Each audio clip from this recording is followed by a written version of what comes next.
너희 중에 있는 이방 신상들을 버리고 자신을 정결하게 하고 너희들의 의복을 바꾸어 입어라. 우리가 일어나 베델로 올라가자. 내 환난 날에 내가 내게 응답하시며 내가 가는 길에서 나와 함께 하신 하나님께 내가 거기서 제단을 쌓으려 하노라. 아멘.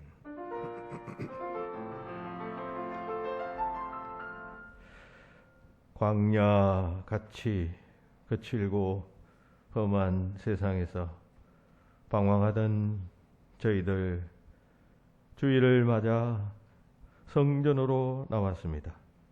예배하는 이 시간 능력의 날개를 넓게 펼치시어 상하고 지친 저희의 심령을 품어주시옵소서. 예배 중에 임하시는 주님을 피난처로 삼아 광풍이 몰아치는 이 시대를 살아가는 저희들이 능력을 얻도록 인도하시고 안식을 얻도록 붙잡아 주시옵소서. 예배를 통하여 신령한 하나님의 뜻을 발견하는 시간이 되게 하시고 또 부족함을 깨닫고 결단할 수 있도록 역사하여 주시옵소서. 주 예수 그리스도의 이름으로 기도하옵나이다. 아멘.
내가 영원히 사모할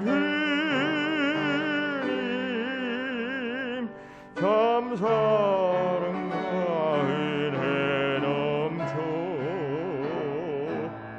나 배웠고 거로부터 내 구주로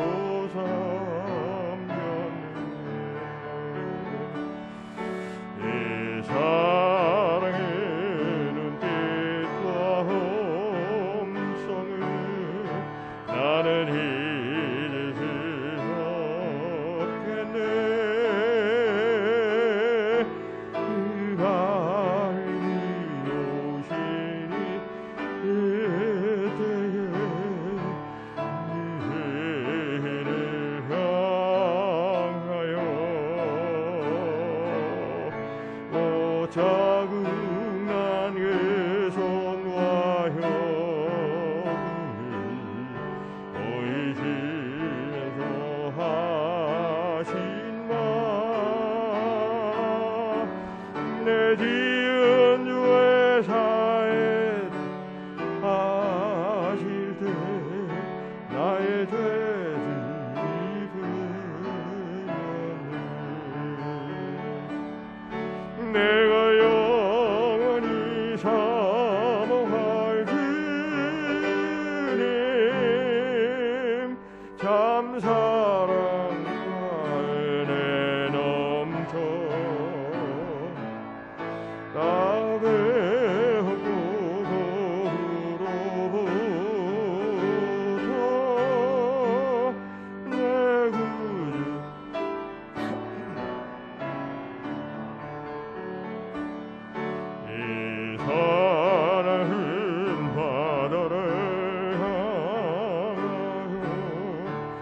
참전하라고 명했네. 그 파도가 주 말씀 따라서 아주 잔잔히 되었네. 그 잔잔한 바다의 평온함 나의 마음속에 남아서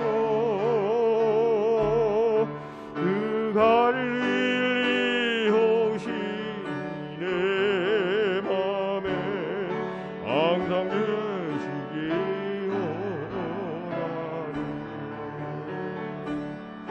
내가 영원히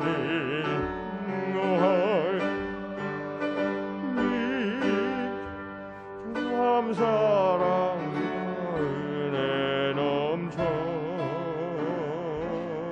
나 배고로부터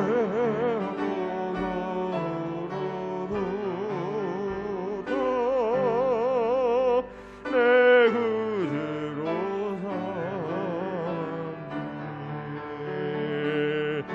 이 세상에 무거운 짐진 자 모두 주 앞에 나오라.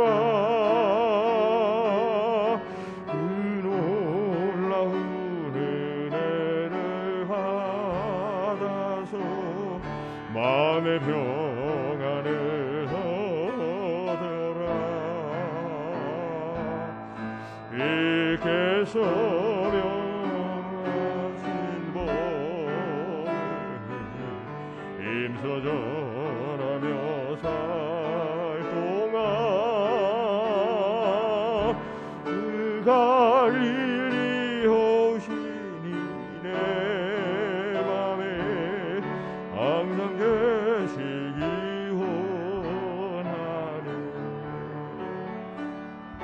내가 영원히 사모할 주님 참사랑 은혜 넘쳐 나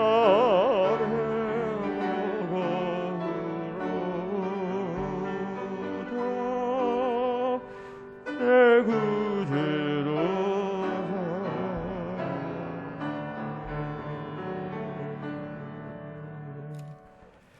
123번 교동문을 교독합시다. 123번 교동문입니다. 거룩하다 거룩하다 거룩하다 주 하나님 곧 전능하신 이여 전에도 계셨고 이제도 계시고 장차 오실 이이시라.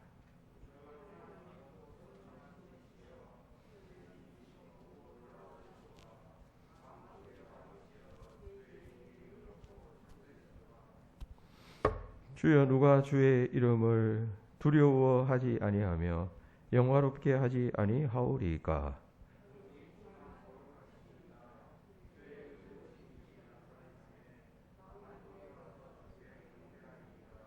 우리 주 하나님이여 영광과 존귀와 권능을 받으시는 것이 합당하오니 주께서 만물을 지으신지라.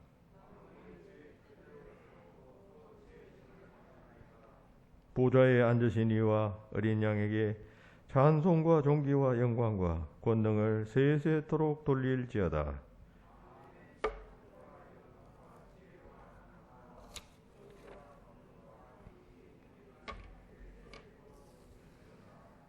아멘. 고백의 기도를 드립시다. 거룩하신 주님, 어리석은 자는 마음에 이르기를 하나님이 없다 하면서 산다 하셨나이다. 지난 한 주간의 삶을 돌아보니 저희들이 바로 그 어리석은 자였습니다. 죄와 더불어 먹고 마시면서 하나님을 두려워할 줄 몰랐고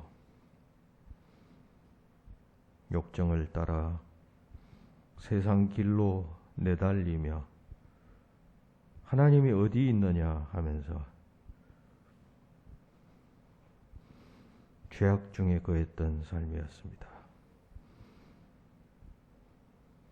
그러면서도 하나님이 어찌 알랴 생각했었습니다. 성경 말씀을 통하여 가르쳐 주신 선하고 의로운 길을 걷지 않고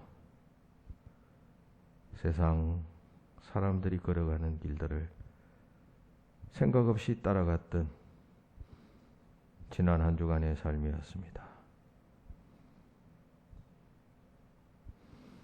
그래서 하나님께서 용납하시지 아니하시는 말을 했고 행동을 하며 살았습니다. 하나님, 이 시간 그 같은 우리의 어리석음과 죄악을 주님 앞에 자복하오니 우리를 불쌍히 여기시고 용서하여 주시옵소서. 주께서 십자가를 지신 것은 우리의 모든 죄의 짐을 지신 것임을 믿는 믿음으로 오늘도 주님의 사유함을 구하는 우리들의 간구가 응답받을 수 있도록 우리의 믿음을 새롭게 하여 주시옵소서. 그래야 두 날개를 달고 이제 세상으로 나아가 하나님께서 부르신 부름의 상을 향하여 달려가고 날아가는 저희들의 새로운 삶이 되도록 역사하여 주시옵소서. 이 시간 우리 입술을 통하여 고백받으시기를 원하시는 하나님, 하나님과 나만이 아는 은밀한 죄를 계속해서 참여합니다.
너희가 과연 이 모든 악을 행하였으나 여호와를 따르는 데에서 돌아서지 말고 오직 너희의 마음을 다하여 여호와를 섬기라.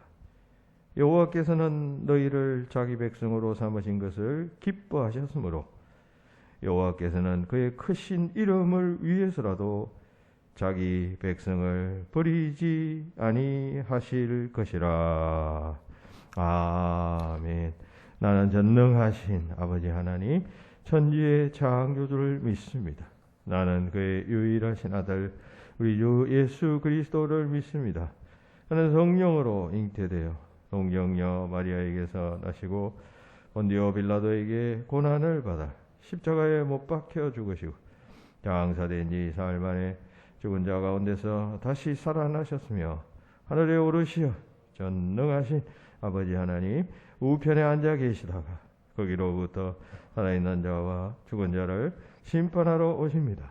나는 성령을 믿으며 거룩한 공교회와 성도의 교제와 죄를 용서받는 것과 몸의 부활과 영생을 믿습니다.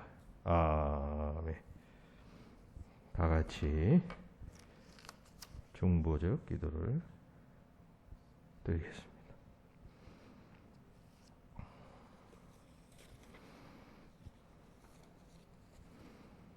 자비로우신 하나님, 연이어 중보적 기도를 드립니다. 먼저 이 땅의 미래를 짊어지고 가는 정치인들을 위하여 간절한 마음으로 기도합니다. 오늘 이 시대에 너무나도 생각과 사상이 다른 갈라진 사람들로 인하여 대립과 갈등과 비난과 투쟁이 지속되고 있습니다. 이러다가 진정 우리가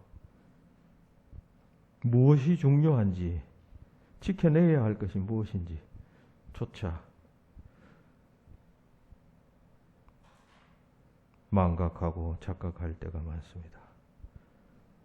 주여, 해방 후 지금까지 이념과 사상의 갈등은 지속되어져 오고 있습니다. 이 민족을 불쌍히 여기시고 그 간격이 좁아지게 하시고 서로가 서로를 용납하고 이해하며 수용하는 복된 마음과 자세를 가질 수 있도록 인도하여 주시옵소서. 과거 우리 민족의 역사를 되돌아보면 당쟁과 사화로 인하여 분열하고 망국의 일로 걸어갔던 역사가 있었습니다. 오늘 이 시대에도 그 같은 역사가 반복되지 않도록 정신을 차리고 지도적 위치에 있는 자들이 당리당략을 위해서 살아가는 것이 아니라 보다 더 큰 대의를 위하여 살아갈 수 있도록 인도하시고 우매한 백성들을 바르게 인도할지언정 선동하여 대립을 극화시키며 이용하는 그러한 일들이 이 땅에서 일어나지 않도록 주님 인도하여 주시옵소서. 교회를 위하여 기도합니다. 교회의 지도자들을 주께서 붙잡아 주시고 하나님의 뜻에 합한 말씀들을 이 땅 위에서 바르게 선포할 수 있도록 인도하여 주시며 개인적 야심이나 욕망 때문에 하나님의 말씀을 왜곡시키지 않도록 굳건한 마음과 오직 한 길만을 바라보는 복된 믿음을 더하여 주시옵소서. 이 땅의 교회를 지키시며 특별히 우리 청광교회를 이곳에 세워주셨으니 소속된 모든 자들은 다 내가 이 교회의 일원이 되고 직분자가 된 것을 가볍게 여기지 말게 하시고 한 시대를 살아가는 자로 하나님께서 이 땅에 보내주시며 또 정하신 교회에서 섬기라고 직분을 주셨음을 잘 깨닫고 주어진 직분을 잘 감당할 수 있도록 주님 역사하여 주시옵소서. 하나님 뿐만 아니라 또 출석하는 모든 교우들도 이 교회를 통하여 예배를 통하여 하나님을 바르게 알아가고 믿음 위에 굳건히 설 수 있도록 동행하여 주시옵소서. 교회에 많은 환자들이 생겼습니다. 주께서 이들을 긍휼히 여기시사 치료하여 주시고 놀라지 않게 하시며 두려워하지 않도록 붙잡아 주시며 하나님의 살아계심을 병상에서 체험하도록 주님 인도하여 주시옵소서. 문제를 만난 가정, 슬픔을 당하는 가정, 그리고 장래를 꿈꾸는 청년들, 그리고 여러모로 필요를 위하여 하나님 앞에 울부짖는 자들이 있습니다. 하나님, 그들의 간구를 외면치 말아주시고 반드시 응답해 주시어 하나님 앞에 바르게 서며 또 응답을 체험하고 더욱 하나님을 의지하는 의에 줄이고 목마른 자들이 다 되도록 주님 역사하여 주시옵소서. 예배와 신앙이 회복되도록 붙잡아 주시기 바랍니다. 코로나19로 인하여 온 세상과 특별히 교회가 큰 어려움을 당하고 있는 이때 속한 모든 성도들이 온전한 믿음을 가지고 살아계신 하나님의 뜻을 잘 분별하며 바르게 응답함으로 하나님 앞에 기쁨 드리는 역사가 일어날 수 있도록 모든 성도들 한 사람 한 사람 붙잡아 주시옵소서. 우리가 속한 이 은평구가 또 아름다운 살기 좋은 은평구가 될 수 있도록 하시고 이곳에서 행정 책임을 맡은 은평구청장님과 또 지역의 여러 기관들, 일꾼들, 세우신 목적에 따라 세움받은 여러 가지 일꾼들을 주님 붙잡아 주셔서 그들이 사명을 잘 감당함으로 이 지역 사회가 더욱 아름답고 행복해질 수 있도록 축복하여 주시옵소서. 이제 우리 교회가 새롭게 대면 예배를 해보고자 합니다. 하나님, 그동안 마음은 있어서도 주님이 교회를 찾아나와 하나님의 말씀을 듣고 찬송하며 기도할 수 없었던 안타까운 심령들의 그 영적 갈망들이 해갈될 수 있도록 통행하여 주시고 이를 통하여 하나님께서 큰 영광을 거두어 주시옵소서. 주께서 우리의 모든 간구를 들어주실 줄 믿사옵고 감사와 영광 돌리며 예수님 이름으로 기도하옵나이다. 아멘.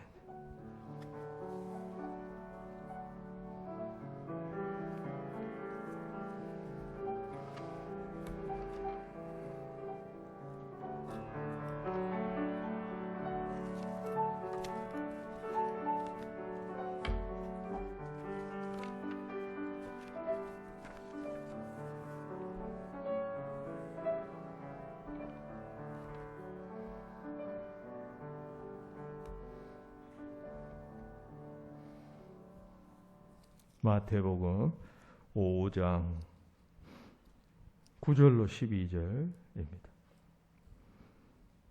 마태복음 5장 9절부터 12절까지의 말씀을 제가 봉독하겠습니다.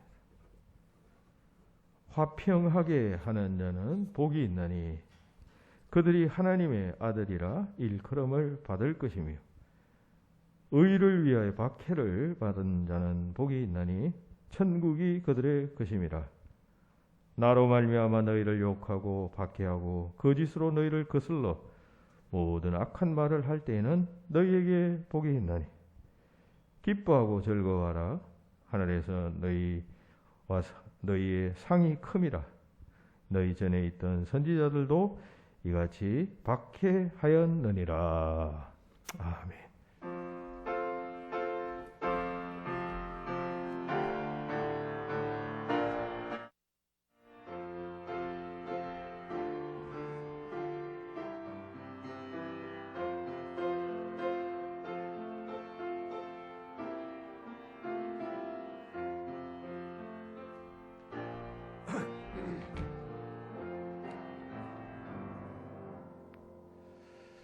마태복음 5장에서 7장까지를 산상수훈이라 한다고 했습니다. 수훈할 때 숫자는 드리울 숫자입니다. 빼어날 숫자가 아니고 드리울 숫자. 훈자는 교훈할 때 그 훈자입니다. 산상이라는 것은 산 위라는 말이죠. 예수께서 갈릴리 인근에 어떤 산에 올라가셔서 말씀하신 교훈이라고 해서 산상수훈이라고 합니다. 그 숫자는 드리울 수니까 쭉 그 말씀이 계속 이어지게 되겠죠. 후대까지 쭉 드리워진 말씀. 예수님 이후에 그 후에 계속 이어지는 그런 가르침이라는 뜻이 되겠습니다. 이 산상수훈을 그리스도교의 대헌장이라고 한다 했습니다. 왜냐하면 이 말씀 속에는 모든 그리스도인의 삶에 그 적용되어져야 할 황금률, 아주 귀한 교훈이 들어있기 때문입니다. 이런 산상수훈의 첫 부분이 바로 우리가 지금 3주째 살펴보고 있는 이 팔복입니다. 말씀드린 대로 이 팔복은 구약의 율법의 핵심이 십계명이라면 예수님의 가르침이 이제 신약의 베이스가 되었는데 그 예수님의 말씀 중에 그야말로 십계명과 같은 말씀이 바로 이 팔복이다는 것입니다. 예수님의 그 수훈 중에 산상수훈 중에 가장 핵심적인 말씀이 바로 이 말씀이다 하는 것입니다. 그러므로 우리가 이 말씀을 무겁게 생각하고 암송하고 기억하며 그리고 거울 삼아서 나는 이런 삶을 살고 있는가 하는 항상 질문해야 한다는 이야기를 드렸습니다. 그리고 이 말씀은 이제 그 복에 대해서 말하고 있는데 이때의 복은 현세적인 복뿐만 아니라 종말적인 복까지도 말씀하고 있다라고 했죠. 첫째 복은 이제 현재적 하나님의 나라에 대해서 말합니다. 그리고 이제 중간은 그 하나님 나라의 속성, 특성들을 설명하는 복이고, 그리고 마지막에 가면 이제 내세적 천국, 종말적 천국, 우리가 죽어서 가게 되는 천국에 대해서도 말합니다. 박해받는 자는 천국이 그들의 것이다 할 때 이때의 천국은 죽어서 가게 되는 천국이겠습니다. 그러니까 이 팔복은 현세적인 복뿐만 아니라 미래적인 복까지도 말하고 있다라고 하는 차원에서 대단히 주목해야 할 말씀이 아닐 수가 없습니다. 자, 그런 이야기를 지난 주와 지지난 주를 통해서 말씀을 드렸습니다.만 오늘은 이제 이 마지막 시간으로 7번째 복과 8번째 복에 대해서 살펴보고자 합니다. 7번째는 화평케 하는 자의 복에 대해서 말씀합니다. 화평케 하는 자는 복이 있나니 그들이 하나님의 아들이라 일컬음을 받을 것이다 라고 말씀을 했습니다. 화평이라는 말은 헬라어로 에이레네라고 합니다. 그리고 히브리어 언어는 잘 알다시피 샬롬이라고 말합니다. 이 에이레네 혹은 샬롬은 아주 그냥 복된 상태를 표현하는 말입니다. 완전한 복지, 번영, 화목, 평온함의 상태, 모자람이 없는 행복한 상태를 샬롬의 상태 혹은 에이레라고 그렇게 불렀다는 것입니다. 이런 평화를 만들어가는 자가 복이 있다 말씀합니다. 이런 화평한 자가 복이 있다라고 말씀하시는 것이 아니라 이런 평화를 만들어가는 사람 혹은 자기 스스로에게는 이 평화의 상태로 만들어가는 자, 자기를 평화롭게 하는 자가 복이 있다. 그런 이야기입니다. 예수님께서 이 땅에 오신 이유는 하나님과 우리 사이에 생겨난 그 담벼락을 허물기 위해서 아니에요. 불화의 담벼락. 그 불화는 우리 인간이 하나님의 말씀에 순종하지 아니함으로 인해서 생겨난 그러한 자득적 벽이었습니다. 그걸 허물기 위해서 오셨어요. 그래서 우리가 예수님을 평화의 사도로, 하나님과 우리 사이에 막힌 담을 허물고 평화를 유지하기 위해서 오셨다라고 이렇게 말하잖아요. 그래야 하나님과 우리 사이가 담이 없어져 버리고, 그리고 하나님께 주시고자 하시는 완전한 복지와 기쁨과 행복을 얻을 수 있기 때문이죠. 그렇게 오신 그리스도께서는 우리 그리스도인들이 사람과 사람 사이에 막힌 담들을 허무시기를 원하신다는 것입니다. 그래서 그렇게 하는 자를, 그렇게 평화를 만들어가는 자를 하나님의 아들들이라고 그렇게 부르겠다. 그렇게 지금 예수님께서 말씀하시는 것이에요. 하나님의 아들이라 일컬음을 받을 것이요라고 하셨어요. 그 평화를 만들어가는 사람이 주님께서는 하나님의 아들, 하나님의 자녀들이다. 하나님의 자녀들이다. 네가 내 딸이고 내 아들이다. 이렇게 하나님께서 칭해 주신다는 것입니다. 그러니까 이것은 최고의 영광스러운 그러한 호칭이겠습니다. 그렇죠? 사람들은 평화를 좋아해요. 또 화평을 원합니다.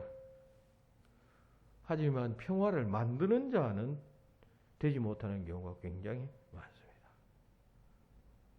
다 평화를 원하죠. 마음의 평화, 안정, 요동 없음. 이거 다 원하는데 어떤 주변의 사람들이 서로 불화하고 욕하고 비난하고 보이지 않는 데서 뒷말하고 뭐 이렇게 돌아다닌다면 그걸 중재를 하고 뭐 이렇게 화해를 시키고 이 불화의 벽을 허물어줘야 하는데 그 개입되면 골치 아프거든. 힘들어지고 혹시 잘못하면 내가 욕 얻어먹고 본전도 못 뽑는다라고 생각해서 비켜나 버리는 것이 보통 사람들의 생각 아니에요. 그러니까 평화를 좋아하는 사람에게 복이 있다는 말이 아니고 그 속에 들어가서 비난받고 욕 얻어먹고 때로는 그냥 오해를 받지만은 피스메이커, 평화를 만들어가는 자들이 축복된 자들이다. 그들이 나의 아들이다. 예수님이 오셔서 세상 속에서 화평의 제물이 되셨잖아요. 주님이 그런 화목의 제물이 되신 것처럼 그리스도인들은, 그리스도를 본받고 바라보고 배우는 자들은 그런 평화의 작은 예수가 되어져야 한다라고 하는 말씀. 피스 러버가 아니라 피스 메이커가 되어야 한다는 것이죠. 그런 자가 복되도다. 주님은 지금 말씀하시는 것이죠. 피스 메이커라고 할 때, 평화를 만들어가는 자라고 할 때 여기에는 객체가 셋 있어요. 세 대상에 대해서 우리가 평화를 만들어가는 자가 되어야 합니다. 첫째는 우리의 주변의 사람들, 이웃,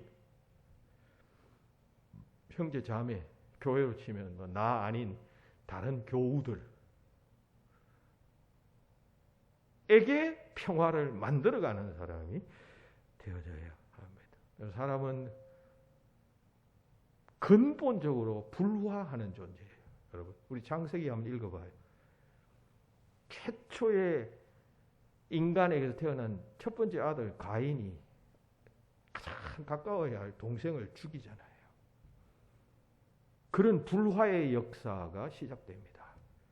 그 후에 여러분 인류 역사를 보세요. 전쟁이 없었던 시대가 없었고 시절이 없었고 그런 때가 없었어요.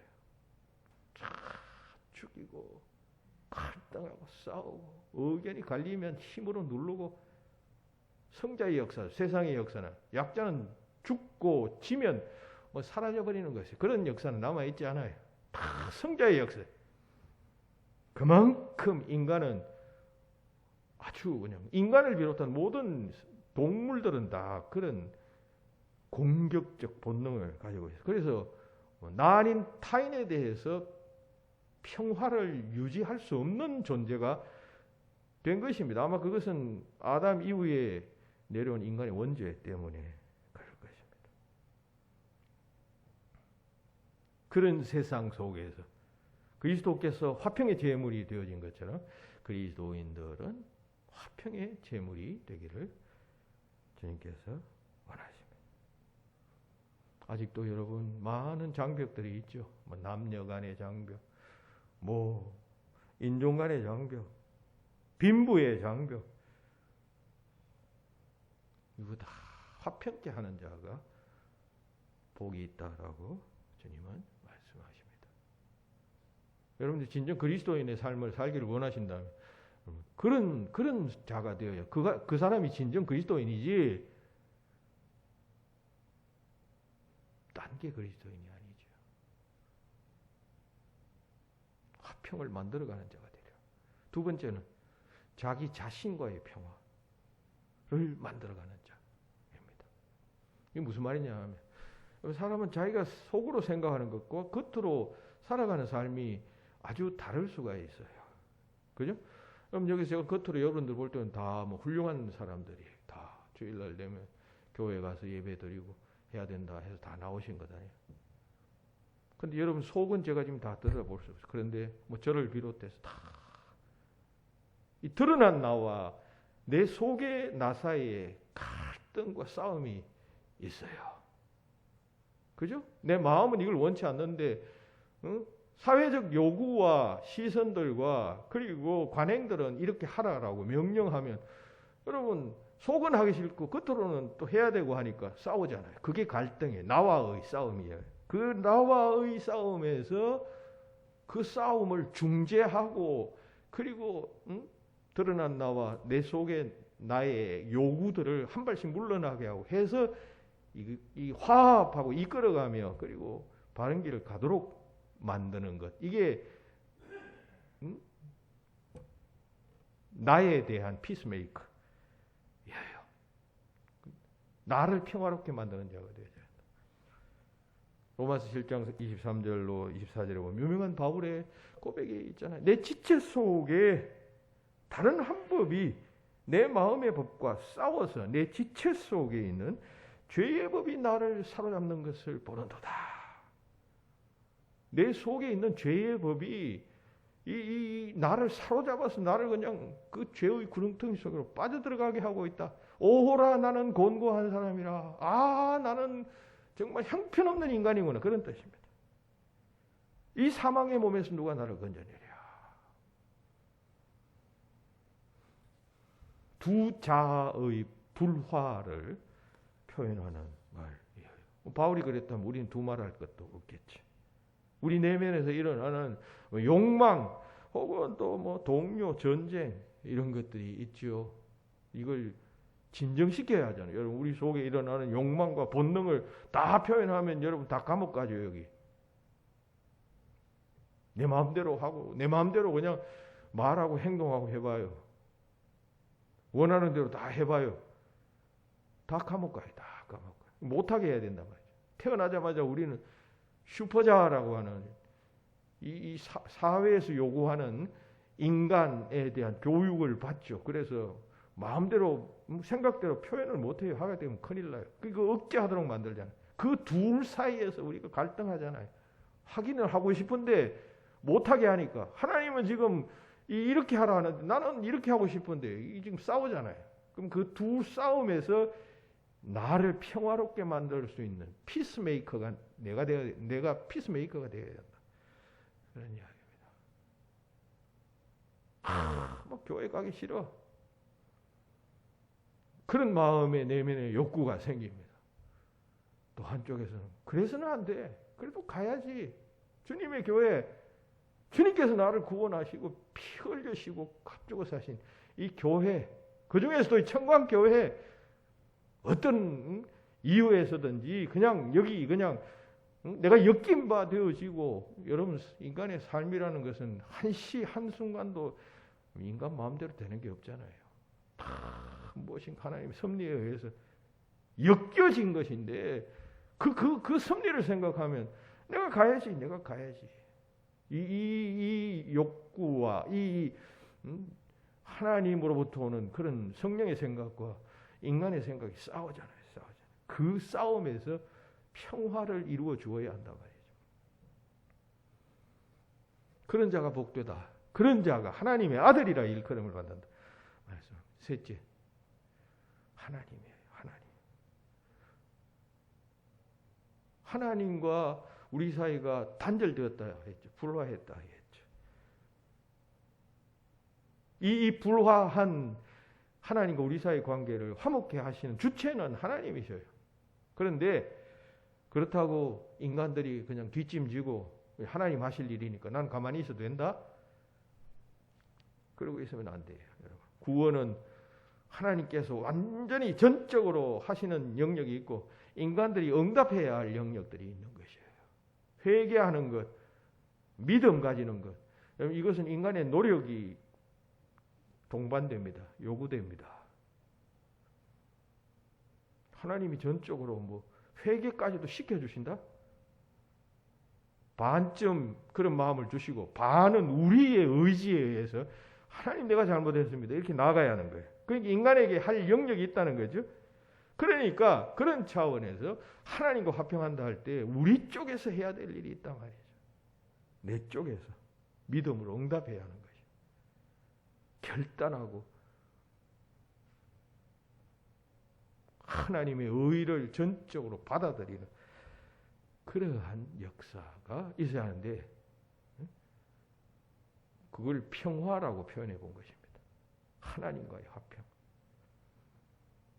그런 자가 하나님의 아들이라 일컬어요. 여러분, 하나님의 아들이라는 이 히브리적 표현은 히브리어에서는 형용사가 적어요. 우리나라는 형용사가 굉장히 많죠. 그래서 여러 가지 아름다운 문장을 많이 만들 수가 있어요. 근데 히브리어에는 그게 적어요. 그래서 그냥 그 형용사적 표현을 하려면 누구누구의 아들이라는 표현을 많이 썼어요. 예를 들면 바나바는 위로의 아들이라는 별명이 있었죠. 그만큼 바나바는 남을 잘 위로하는 사람이었다는 뜻입니다. 그러니까 무엇 아들 하면 그런 어떤 특성을 가진 사람의 성품을 가진 자 이런 뜻이죠. 야고보는 우레의 아들이라고 했죠. 화를 잘 내고 그냥 아주 그냥 정의감이 넘쳐나는 사람이었다. 그런 뜻이겠죠. 그런 형용사가 없으니까 누구누구의 아들이라는 표현을 썼단 말이죠. 그러니까 하나님의 아들이라고 하는 말은 그야말로 하나님을 닮은 사람이고 하나님과 같은 어떤 특성을 가진 자다라고 하는 뜻이에요. 그러니까 그리스도인들에게 있어서 이것은 최고의 경칭이에요. 명예로운 호칭인 것입니다. 화평하게 하는 자가 그러한 하나님의 아들이라고 불림받게 될 것이다. 내가 그들을 그렇게 불러줄 것이다 라고 하는 표현이에요. 내가 그를 하나님 닮은 자라고 나를 닮은 자라고 내가 인정해 주겠다. 그런 이야기 아니에요. 예수님이 그 일 하셨으니까. 예수님이 평화를 만들기 위하여 십자가를 지셨잖아요. 우리가 정말 예수 믿어서 이 중요한 가르침의 의미를 잘 깨닫고 우리도 평화를 만드는 자가 되어져 간다면 그는 하나님의 아들이요. 이 시대는 아들이라는 표현을 썼겠지만 오늘날은 다 여성들도 다 동등하니까 하나님의 딸, 내 딸이다, 내 아들이다 이렇게 하나님께서 호칭할 것이다. 그런 이야기입니다. 자, 그렇다면 우리는 여기서 질문을 던지게 돼요. 우리는 신앙생활할 때 무엇을 제일 중요하게 생각하느냐? 이런 질문입니다. 여러분들은 신앙생활에서 무엇을 제일 중요하게 생각하세요? 무엇에 우선순위를 두고 계세요?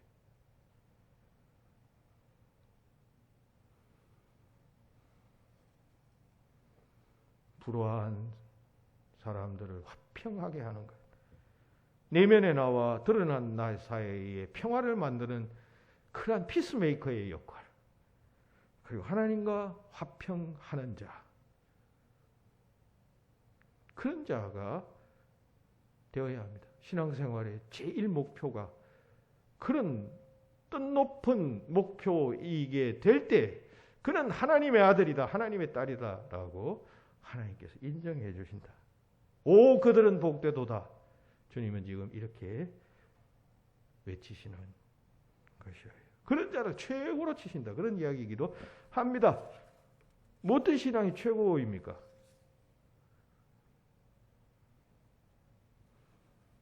화평케 하는 자예요. 우리나라 전래 동화 중에 이런 이야기가 있어요. 한 색시가 시집간 지 얼마 되지 않았는데 그만 밥을 짓다가 그냥 밥을 태워버리고 말았어요. 부엌에서 막 울었습니다. 이 광경을 쳐다보고 있던 남편이 왜 그러냐고 하니까 밥을 태웠다는 것이죠. 그래서 남편이 그 이야기를 듣고는 아내를 위로했답니다. 내가 일이 좀 바빠서 물을 조금밖에 길러오지 않아서 물이 부족해서 밥이 탔네 하면서 아내를 위로했습니다. 그랬더니 이 아내가 그 말 듣고 더 그냥 감격해서 울었답니다.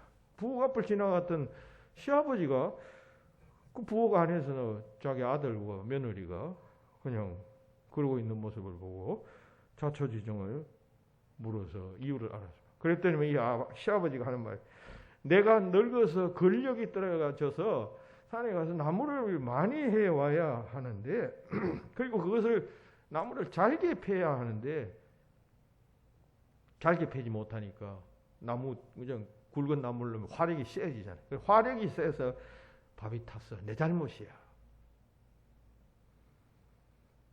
그 작은 소동에 시어머니가 또 그냥 보았습니다. 시어머니가 왔어요. 그리고 그 난리의 이유를 알게 되자 시어머니가 그렇게 말했답니다. 이제 내가 늙어서 밤 냄새도 못 맡아서 밤 내려놓을 때가 되었음에도 내가 알려주지 못해서 내 책임이야. 내가 잘못했어. 이렇게 말했다라고 하는 그런 아름다운 이야기가 있습니다. 이 가정의 남편, 시아버지, 시어머니 평화를 만드는 사람이죠. 다 원칙대로 하면 좀 조심하지 그냥 왜 그래 정신을 안 차려 하면서 그럴 수 있잖아요. 다 자기 탓으로 돌립니다.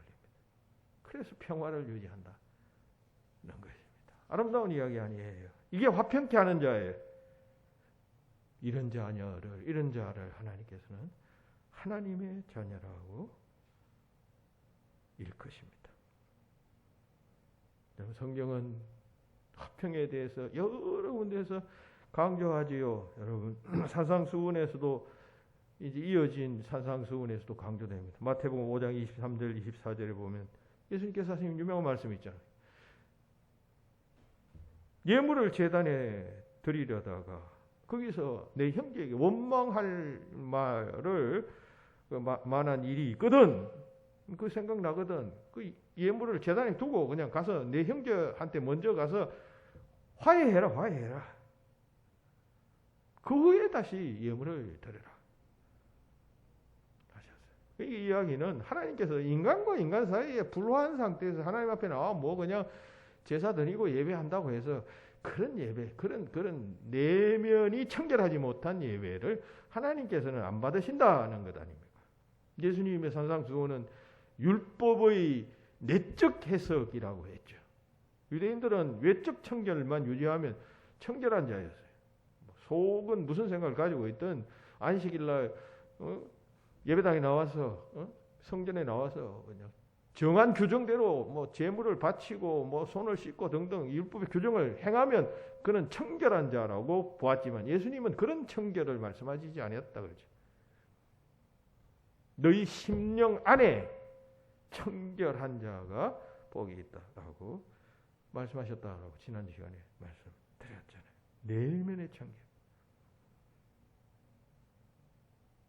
그런 차원에서 형제와 평화한 후에 내게 나와서 예물을 드리고 예배하라 하고 말씀하신 거죠. 그런 차원에서 우리는 다 여러분 작은 예수가 되어져야 해요.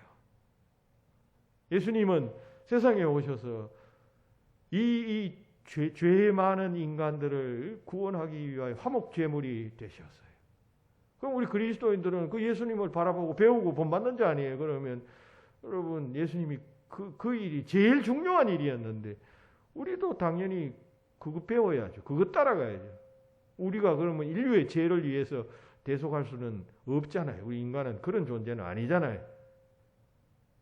그럼 정신은 배워야 되잖아요. 예수님의 정신. 그렇게 하신 정신. 우리 주변에 있는 가족, 이웃, 형제들에 대해서 평화를 만들어가는 사람. 화평케 하는 자가 되어져야 한다는 것입니다. 여러분, 화평은 그냥 이루어지는 것이 아니에요.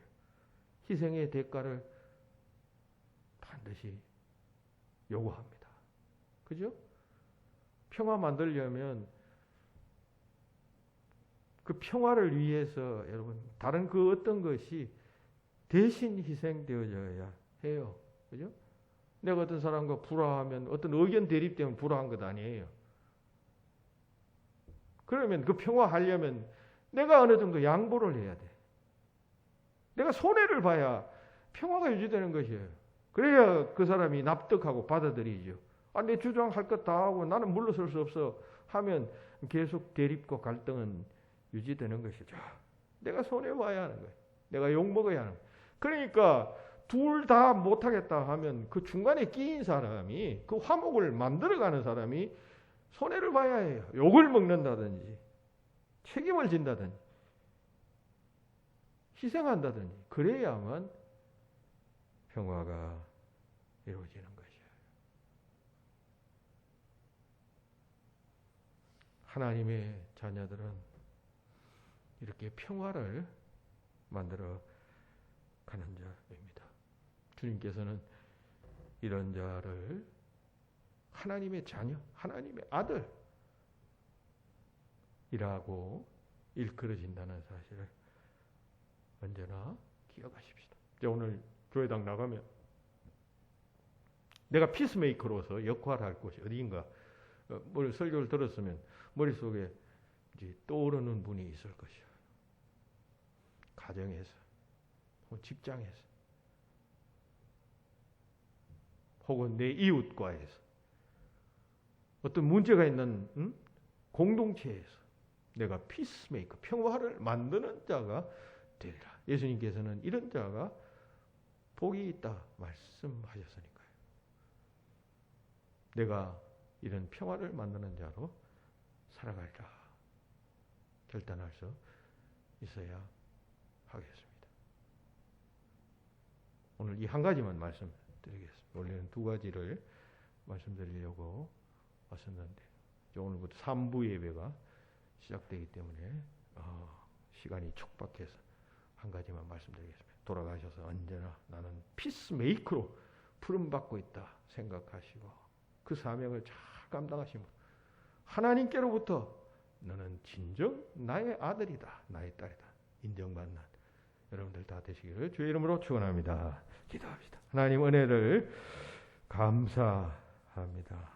또 이렇게 놀라운 팔복의 말씀을 우리에게 허락하여 주시고 이 시대에 다시 한번 그 깊고 깊은 뜻을 상고케 하시니 감사드립니다. 천국의 도덕률 그리고 그리스도인들의 대헌장 이 말씀을 잘 배우고 잘 깨달아 삶에서 실천해 나가는 아름다운 자들이 다 되도록 역사하여 주시옵소서. 오늘 특별히 화평케 하는 자에 대한 말씀을 우리가 묵상하였습니다. 자기 자신과 이웃 그리고 하나님과의 사이에서 화평을 만들어가는 지혜로운 자 그리고 성령의 사람들이 다 되어져서 위로부터 오는 놀라운 기쁨과 위로와 또 인정받음이 우리 삶 속에서 있게 하여 주시옵소서. 주 예수 그리스도의 이름으로 기도하옵나이다. 아멘.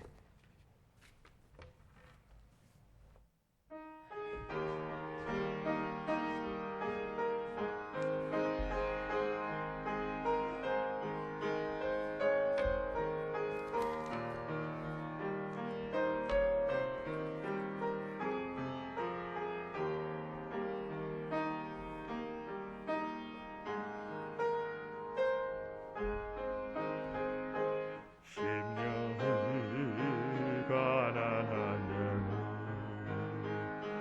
전능히 저희 것이요 애통하는 자 복이 있네 위로를 받을 것이요 온유한 자 복이 있네 땅을 기업으로 받겠니 에어 줄이고 목마른 자는 저희 배에 누를 것이며 여기는 자는 긍휼히 여김받게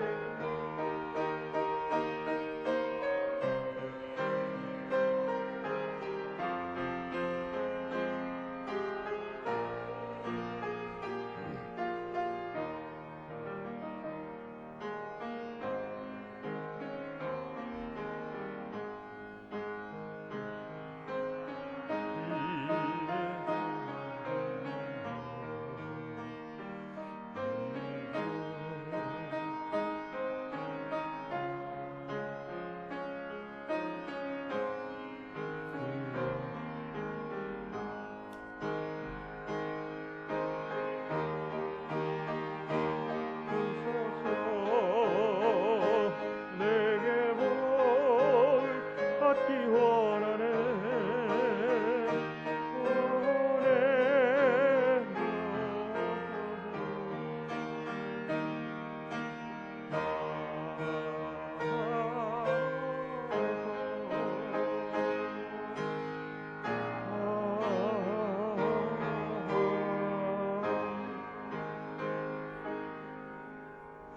하나님 은혜를 감사합니다. 주신 복 깊이 생각하고 하나님 앞에 늘 감사하는 자가 되게 하여 주시옵소서. 나타난 복, 심령의 복 늘 묵상하며 주의 전에 나와 예배할 때 빈손 들고 나오지 아니하고 소중한 예물을 또 바쳤사오니 주님 이것을 받아주시고 연락하시며 예물과 함께 우리의 마음도 드리오니 우리의 마음이 주님 앞에 아름다운 산제물이 될 수 있도록 주님 날마다 인도하여 주시옵소서. 바친 손길도 생업과 사업이 날로 번창하게 하시고 또 마음은 있으나 물질이 없는 자를 채워주시며 또 믿음이 약해 주님 앞에 인색한 마음으로 바치지 못한 자들에게는 바칠 수 있는 귀한 마음도 허락하여 주시옵소서. 이 예물이 서 있는 곳곳마다에서 하나님의 영광이 드러나기를 바라옵고 예수님 이름으로 기도하옵나이다. 아멘. 교회 소식 주보를 참고하시기 바랍니다. 이제 24절기 가운데 대한도 24번째 절기인 대한도 지났습니다. 이제 첫 절기가 시작되는데 그게 바로 입춘이에요. 입춘은 봄이 선다는 그런 말이죠. 대한 다음의 절기가 입춘인데 2월 3일 경입니다. 그럼 봄이 되면 입춘 대길 뭐 이런 한문으로 문 앞에 써놓는 그런 풍습이 있습니다만은 따뜻한 봄이 이제 한두 주밖에 남지 않았습니다. 봄이 오면 많은 것이 달라질 것 같습니다. 코로나19도 겨울에 더 확산된다지 않습니까? 그것도 줄어들 것이고 또 전 국민이 또 백신도 맞게 될 것이고 하게 되면 또 희망이 솟을 것 같습니다. 믿음으로 잘 승리하시기를 바랍니다. 오늘부터 이제 대면 예배를 주에게 합니다. 본당 좌석수의 10% 이내로 허용이 되는데 우리 교회는 꽉 짜 앉으면 한 30명 정도가 10%가 되고 좀 너전하게 앉으면 한 20명 정도가 이제 그 10%에 해당됩니다. 그래서 예배도 3부 예배로 이렇게 분산했습니다. 한 부 예배를 더 드려서 선택해서 구역별로 그렇게 나오실 수 있도록 했으니까 좀 불편하시더라도 그렇게 해서 예배는 하나님 앞에 드리심으로 하나님께 영광 돌리시기를 바랍니다. 기타 여러 가지 방역 수칙은 잘 준수해 주셔야 하겠습니다.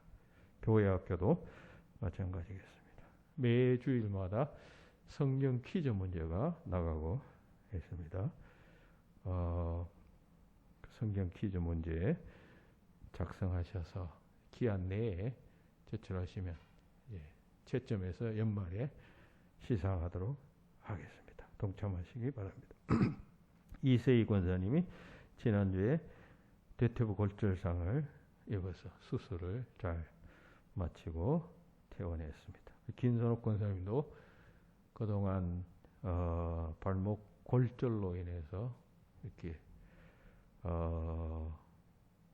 이 쇠를 발목에 박아 놓았었는데 이제 그 철제 구조물을 이제 제거하는 수술을 지난주에 했고 금요일 날 퇴원했습니다. 또 김종중 집사님이 또 치아 제거 수술 후에 코 염증이 생겨서 수술 예정 잡혀 있습니다. 환자분들을 위해서 기억하시고 시간 날 때마다 또 기도해 주시고 요즘은 입원하면 이 방문이 되지 않습니다. 병원에서. 그러니까 전화상으로도 안부를 물으시고 그렇게 해 주시면 좋겠습니다. 기도하시겠습니다. 이제는 우리 주님 예수 그리스도의 은혜와 하나님 아버지의 그 크신 사랑하심과 성령님의 교통하심이 여기 모인 모든 주의 자녀들 위해 이제로부터 영원토록 함께 없기를 축원하옵나이다. 아멘.